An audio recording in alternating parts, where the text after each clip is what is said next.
eat this in bed because you're on holidays? You lucky boy. Okay, right. That's yours. Do you want me to cut it in half or are you going to eat it like that? Okay, I'm going to work now. Excuse me. Stole a kiss. See you later. Love you. I normally eat breakfast at the ground, which is normally an omelette.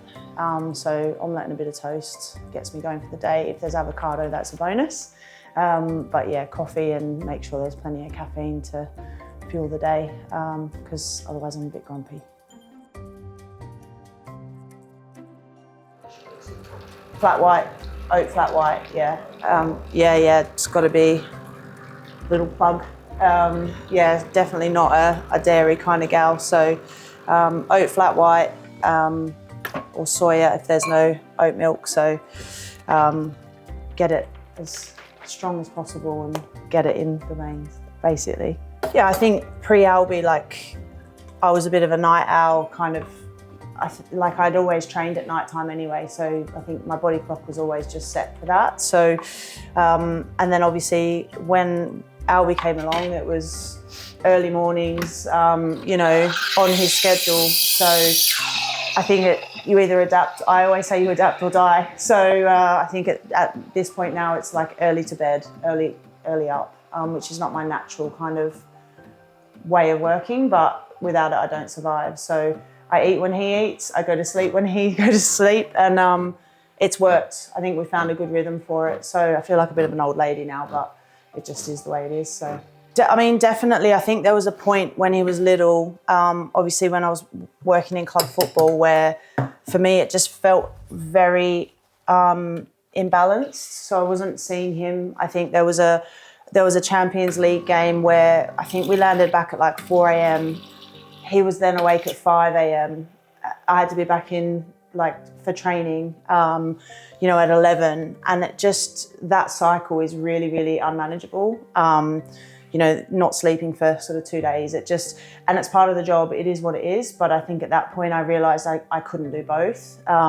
So for me then it was about making sure that I was able to spend enough time with him in the right moments to be a part of him growing up and still do what I love doing at the highest level I could. So international football seemed like a very positive step in the right direction for me in terms of like getting that balance right. And I think there was still challenges with it, but it was a little bit more manageable in that sense. So, and I always said, obviously when he started school and we had a little bit more, he was a little bit older and he had a little bit more rhythm, that possibly that would be a better time to go back into club football. So. And I feel like it was the right choice for me at the time. He's 4'5", yes, make sure we get that right. He's 4'5", he's not 4 and he's not 5, he's 4'5", yeah. Yeah. I mean, they are Lion King cupcakes. So I don't know what extra ingredients might be in there because Albi made them. So, but yeah, feel free, guys, if you want. I haven't dared yet, no, but I promised him I would at some point. So yeah, maybe. But like I said, normally when he does stuff like that, there's a little bit of extra, like licking of the spoon, putting the spoon back in. So I'm not really sure if I'm too clued on for that. And is that chocolate brownie? This is Valentine's Day brownie, yeah. So this is from, I ordered this. This is, but again, he's kind of had a nibble on that. So I'm not really sure you want to go down that path, to be honest. So yeah, we'll leave that alone. He's up with Granny and Gramps, so I might not get a goodbye today. Albi, can you come and say bye? Come give me a cuddle. Are you scared of the cameras? Hi. Come here. Give me a cuddle. Oh. Bye bye. Bye bye. Oh, love you, okay? All right, see you later. Have a good day.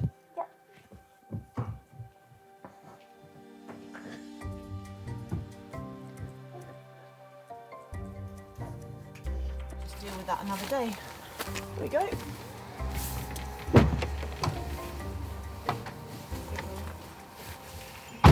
Yeah, I'm always really honest with the girls when we're sort of doing you know, our sort of presentation and they're asking questions. always really, really blunt and honest about what to expect when you get here from a weather point of view, because I think we all know weather affects mood. Like we joke about it, but it does. So I think being really honest with the players and being like, just as a heads up, like in winter it's grim. So prepare yourself for that.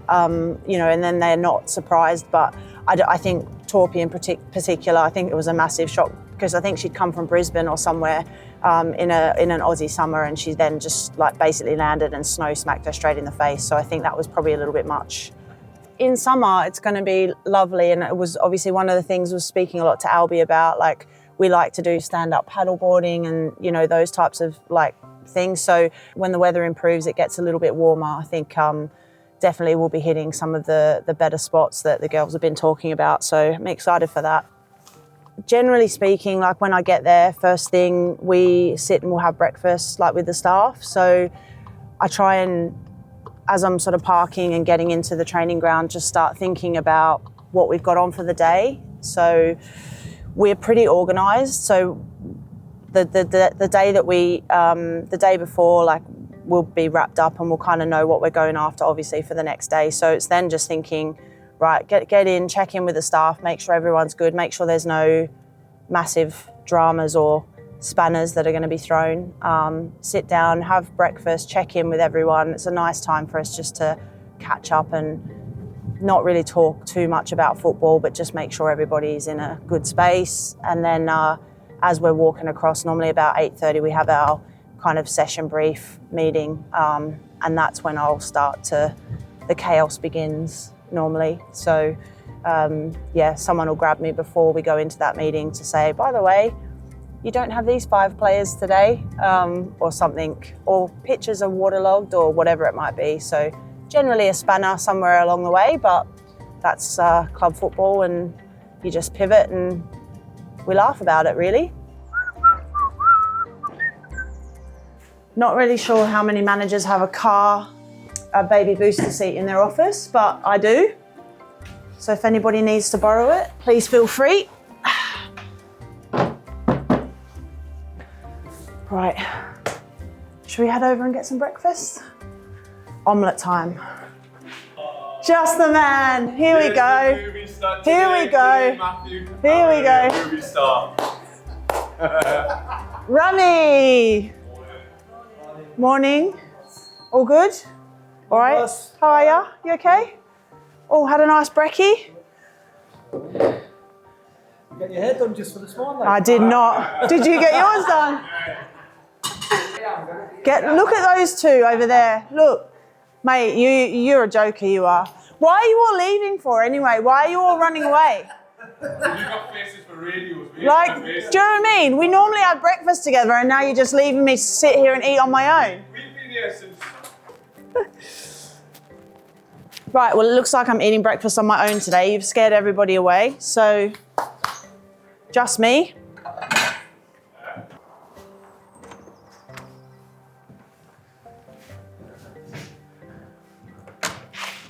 Good morning.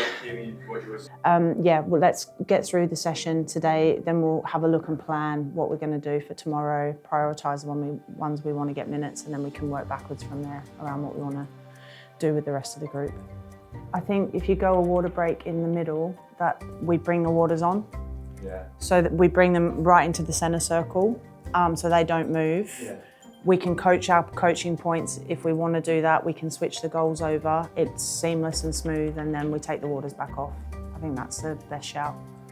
My suggestion from a football point of view would be to keep the width and just bring the length up, because you still want the width if you're looking to switch, because that's the one bit you don't want to compromise. But actually you can shorten it up and do it that way. So rather than that space, I would probably get rid of the space and or keep the space, but actually bring it. So can you see where Jordan is? Is that Jordan? Yeah. Yeah, cut it off there. It's that central space of the pitch that we want, so not the outer corridor part. Yeah, and so I'm saying like Murph, you have to come into that, or Molly, you have to come into that space because it's more central than, yeah, perfect, thank you. Here's Trouble, all right, morning.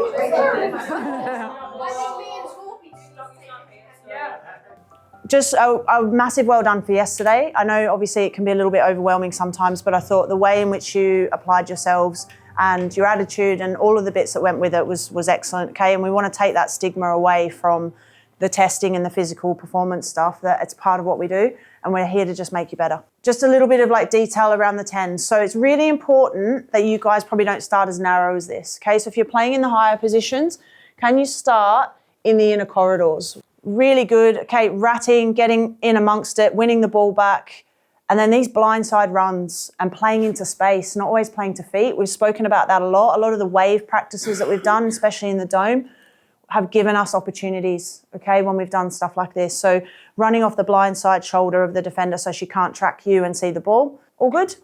Okay, we'll see you out there. We're on the 4G. So we just finished analysis, highlighting obviously a fair bit of what we're going after. We're looking at trying to switch the play out and certain patterns and I suppose personnel to do that. So we're about to go into the session now, some session designs around how we're going to paint those pictures for the players, and then obviously some medium-sized games to see if they can bring it out. So let's go. Brassy will try and tell me that this is good weather, but it's not. Double gloves.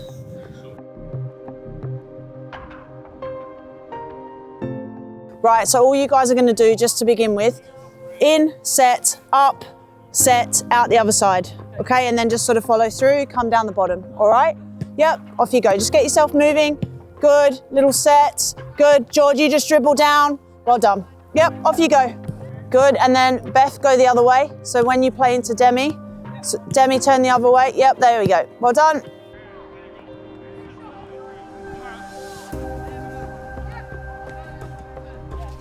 Today, obviously, we've set the team up. We're looking to transfer from one side of the pitch to the other and look to break to goal. It's a session we haven't done before, so we'll see how it goes. And I think the players, Rami there is just talking to them a little bit about not cheating. So making sure that we really focus on the areas we spoke about inside to make sure that we get the objectives on the pitch. So we'll see how it goes. I was Birmingham assistant, then I went to Bristol. I was manager there for 3 years. And then, sorry, pause that 1 second. Good, George.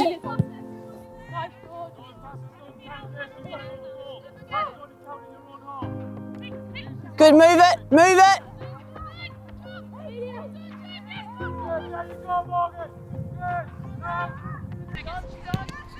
So yeah, so I was at Birmingham, then into Bristol for 3 years. Then I left there and went to Chelsea assistant for 2 seasons. Obviously amazing experience and won lots of stuff, so that was cool.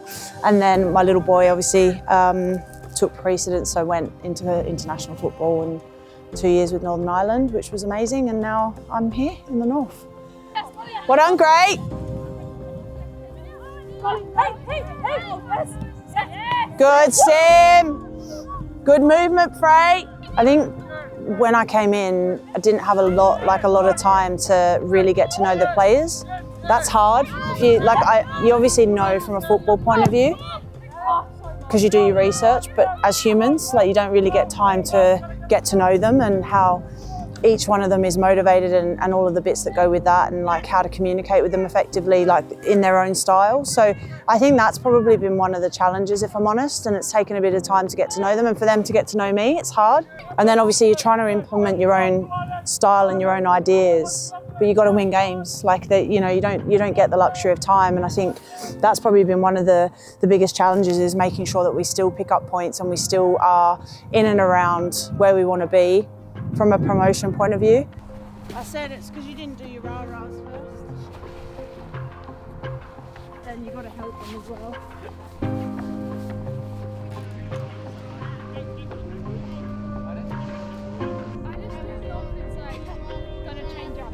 And then dribble and drive. Good up, Tommy! Well done! Yep, recycle your runs. Here. Good, Chan. Now fill your areas, fill the areas. Here we are, we're live. Off shoulders. Use your head. Murph, that's great timing, Murph. Well done, really good.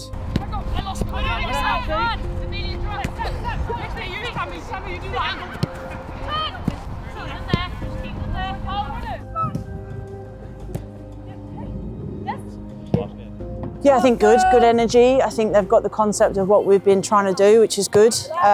Seen some good goals and some good link-up play, which has been nice. So Molly needs to practice her finishing in front of goal. She scored 1 and missed, scored 2, missed, scored 4. Okay, yeah, okay, perfect. But yeah, training's been good and it hasn't rained, so that's always a bonus.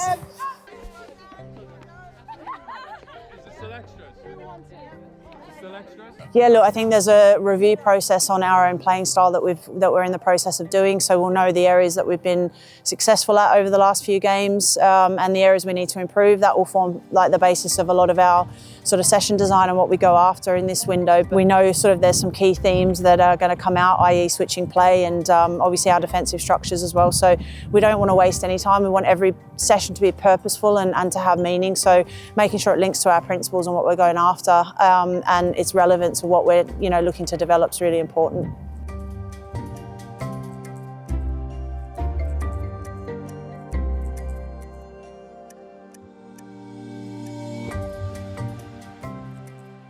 I think the meetings that we have are I always like to make sure that they're purposeful. So I think for us, the training review is a really important piece of the puzzle to sort of assess whether we achieved what it was that we were aiming to go after, but also what else came out of the session that maybe we didn't sort of plan for. And it's interesting because that's where all the best conversations happen from like a coaching perspective of what we might have done differently or different rules or pitch sizes and all of that sort of stuff. And then it leads into planning anyway for the next time. So I really enjoy those conversations. I think it's a good time for us to sit and reflect. And obviously the opposition stuff's always really important. We want to make sure that we're always ahead planning wise and obviously preparation. We've got a good 2.5, 3 weeks to make sure that we're ready for Sheffield. So that starts now, even though there's probably not a game for us to build towards directly. It's making sure that we are prepped and ready to go for that. And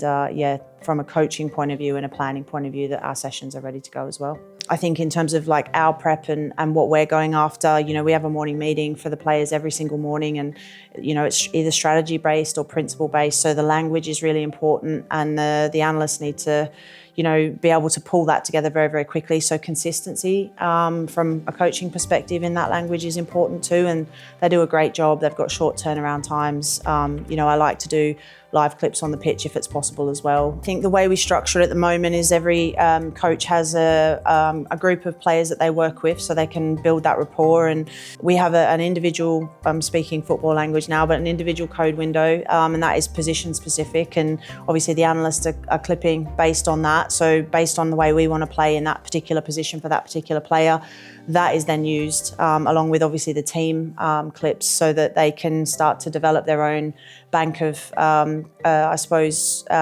moments within the game. And obviously the coach sits with them and goes through that. And the analysts have got enough to do rather than sitting down with players and kind of going through clips. But they certainly prep a lot of that work for us and the statistical stuff as well to make sure that players can, it's objective and that they can see that there's areas that they're improving on or areas they need to improve on. I think that's important too. I'm a massive believer that you have an obligation to open the door for other people. I think there's still so much work to do for female coaches, full stop. And I think the things that we have to go through in order to prove ourselves that, we're good enough or, that we plan enough or that we are able to execute at the right level or have a difficult conversation, like all of those things, I think we have to work harder and rightly or wrongly, that's how it feels. If someone said to me once, don't use the word lucky, like you've earned kind of your the situation that you're in, be grateful for it, but you're not lucky, you've worked for it. But I think from my perspective, like I just want people to know that it's hard, but you can do it.